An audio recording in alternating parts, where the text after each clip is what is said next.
తండ్రి తన కన్న బిడ్డకు తనకు కావాల్సిన విధంగా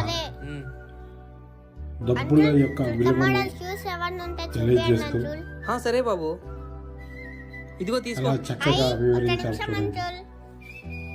కొనాకి పిల్లవాడు తను ఏది కోరుకున్నాడో వాడితే 2 రోజులు కూడా వస్తాయో రావో, తక్కువ రేట్లో మంచిది తీసుకోపో. ఇచ్చి తనలో ఉండే ఏమొద్దు, వేరే తీసుకోపో. ఎలా నాన్న, నాకు ఆఫీస్ నుంచి కాల్ వచ్చింది, ఫోన్ మాట్లాడుతుంటా. నీకేం కాల్ తీసుకుని వచ్చేసి. ప్రతి ఒక్క పిల్లలు ఇలాగే తన మీ నాన్నగారు ఇవే ప్యాక్ చేయమన్నారు బాబు, ఆల్రెడీ డబ్బులు కూడా ఇచ్చేసారు.